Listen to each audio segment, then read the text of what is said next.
Hello friends, welcome to you all. Friends, आज मैं most important vocabularies का session लेकर आया हूँ।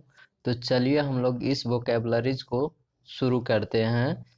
इसमें मोस्ट इम्पोर्टेंट 10 वोकेबलरीज है। तो पहला वोकेबलरीज है एक्लेम। एक्लेम मीन्स क्या होगा? एक्लेम मीन्स होता है प्रशंसा करना। इसका हम लोग एग्जाम्पल देख लेते हैं एक्लेम का। तो the critics have acclaimed her performance, यानी आलोचकों ने उसके प्रदर्शन की प्रशंसा की है। जो वो बंदा है वो प्रदर्शन किया है, उस प्रदर्शन का आलोचकों ने क्या किया है? प्रशंसा किया है।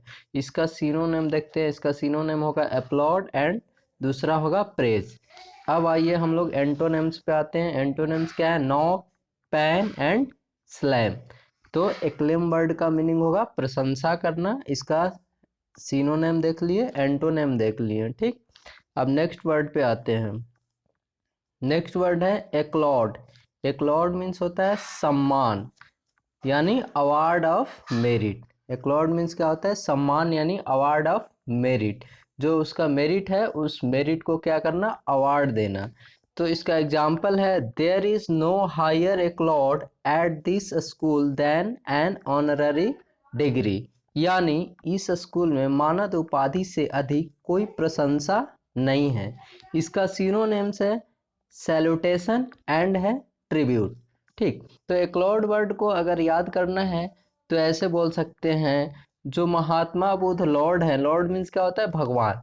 तो जो महात्मा बुद्ध लॉर्ड हैं, उन लॉर्ड को या उस लॉर्ड को क्या करना चाहिए? हम लोग को एक्लॉड देना चाहिए, सम्मान देना चाहिए। महात्मा बुद्ध जो लॉर्ड हैं उस लॉर्ड को क्या करना चाहिए? एक्लॉड करना चाहिए, यानी सम्मान देना चाहिए। तो एक्लॉड मीन्स होगा सम्मान। नेक्स्ट वर्ड है एकॉम्प्लिस। एकॉम्प्लिस मीन्स होता है गुनाह का साथी। जो गुनाह का साथी है उसको क्या बोलते हैं? एकॉम्प्लिस बोलते हैं। एकॉम्प्लिस मीन्स क्या होगा? इंग्लिश में बोले तो पार्टनर इन क्राइम, यानी क्राइम का पार्टनर। एग्जाम्पल है the thief and his accomplices were eventually caught and brought to justice, यानी चोर और उसके साथी आखिरकार पकड़े गए और उन्हें न्याय दिलाया गया। इसका सिनोनिम्स है कॉन्फिडरेट एंड एसेसरी। क्या है? कॉन्फिडरेट एंड एसेसरी। नेक्स्ट वर्ड है एकॉर्ड। एकॉर्ड मीन्स क्या होता है? सामंजस्य से। इसका इंग्लिश होगा do something in complete agreement, यानी कोई भी काम को तालमेल करके करना, सामंजस्य के साथ करना। इसका एग्जाम्पल है he was accorded certain favours because of his age, यानी उनकी आयु के कारण उन्हें कुछ खास एहसानों के लिए राजी किया गया था। तो जैसे हम लोग देखते हैं कि जो एजेड यानी सीनियर सिटीजन होते हैं, तो सीनियर सिटीजन को क्या किया जाता है? सीनियर सिटीजन को ऐसे ही छूट दिया जाता है, एहसान मतलब उन सीनियरिटी, उनके सीनियरिटी देखकर उन पे क्या कर दिया जाता है? एहसान कर दिया जाता है। तो वही बात कहा गया इसमें। तो एकॉर्ड मीन्स क्या होगा? एकॉर्ड मीन्स होगा सामंजस्य से। सामंजस्य से या बोल सकते हैं तालमेल, यानी do something in complete agreement. इसका सिनोनिम होगा अलायंस और ट्रीटी। नेक्स्ट वर्ड है एक्मी। एक्मी मीन्स होता है शिखर या पिक, या बोल सकते हैं चोटी। तो इसका एग्जाम्पल क्या है? Such a view seems to me to be the acme of gullibility, यानी इस तरह का दृश्य मुझे उल्लास की अनुभूति देता है। इसका सिनोनिम्स है एपोजी, क्लाइमैक्स एंड अपेक्स। और इसका एंटोनिम्स है bottom and nether. Next word पे आते हैं। नेक्स्ट वर्ड है एक्विट। एक्विट मतलब होता है बरी करना। बरी करना यानी छोड़ देना या रिहा करना। तो इसका इंग्लिश में क्या होगा? Declare to be not guilty, यानी गिल्टी को, यानी मतलब कोई भी मुजरिम है तो उसको डिक्लेयर करना कि यह बंदा जो है, यह मतलब इस क्राइम का दोषी नहीं है, ऐसा बोल सकते हैं। तो एक्विट मीन्स होगा बरी करना। इसका एग्जाम्पल है jury, the jury acquitted the defendant because there wasn't enough evidence to convict him of the crime, यानी जूरी ने प्रतिवादी को बरी कर दिया क्योंकि अपराध के लिए उसे दोषी ठहराने के लिए पर्याप्त सबूत नहीं थे। प्रतिवादी मुजरिम को बोलते हैं या उसको इंग्लिश में डेफिडेंट बोल सकते हैं, और जूरी जो जजों का समूह होता है उसको क्या बोलते हैं, जूरी बोलते हैं। इसका सिनोनिम्स है एब्जॉल्व, एक्सोनरेट और विंडिकेट, और इसका एंटोनिम्स होगा क्रिमिनेट।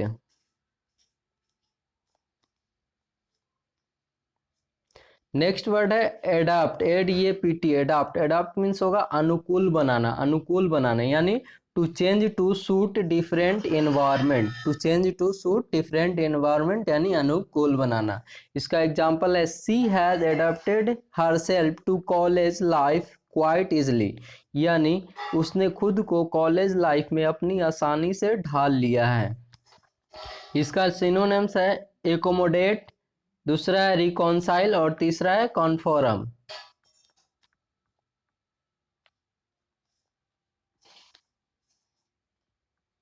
नेक्स्ट वर्ड है एडेप्ट, तो ADEPT, वहां पर हम लोग पढ़े हैं ADAPT, एडेप्ट मीन्स होगा अनुकूल बनाना। यहाँ पर है एडेप्ट, ADEPT, एडेप्ट मीन्स होगा निपुण यानी प्रोफिशिएंट। तो इसका एग्जाम्पल है he is adept in several languages, यानी वह कई भाषाओं में माहिर है, यानी उसे कई भाषाओं का क्या है, ज्ञान है। सिनोनिम्स इसका होगा वर्चुसो, स्किलफुल, वेटरन, और एंटोनिम्स इसका होगा amateur and unskilful. Next word है एगोनी, AGONY, एगोनी मीन्स होगा दर्द, यानी extreme suffering, extreme sufferings. Example इसका है she was in terrible agony after breaking her leg, यानी पैर टूटने के बाद वह भयानक पीड़ा में थी। इसका सिनोनिम्स होगा मिजरी एंड डिस्ट्रेस, क्या होगा, मिजरी एंड डिस्ट्रेस, और एंटोनिम्स होगा पैराडाइज, पैराडाइज बोल सकते हैं या हेवन बोल सकते हैं, इसका मतलब होता है स्वर्ग। ठीक, नेक्स्ट वर्ड है एलिमोनी, एलिमोनी का मतलब होता है तलाक के पश्चात दी जाने वाली रकम, यानी money paid usually to a wife after break down of marriage, यानी अगर हम लोग किसी मतलब किसी गर्ल से शादी करते हैं या कुछ दिनों बाद हम लोग क्या करते हैं, तलाक ले लेते हैं, तो तलाक लेने के पश्चात हमें उसको भत्ता देना पड़ेगा, यानी उसका खर्च देना पड़ेगा, तो उसी खर्च को क्या बोलते हैं, एलिमोनी बोलते हैं। एलिमोनी यानी तलाक पश्चात दी जाने वाली रकम। तो इसका एग्जाम्पल है after losing his job he contacted his lawyer to request that his alimony payment to his wife be reduced, यानी अपनी सरकारी नौकरी खोने के बाद उसने अपने वकील से संपर्क किया कि वह अपनी पूर्व पत्नी के लिए गुजारा भत्ता कम करे। अब दोस्त हम लोग का लेक्चर यहीं ख़त्म होता है, मैं यहीं पे इस लेक्चर को वाइंड अप करता हूँ। अब मिलेंगे नेक्स्ट लेक्चर में। जय हिंद, जय भारत।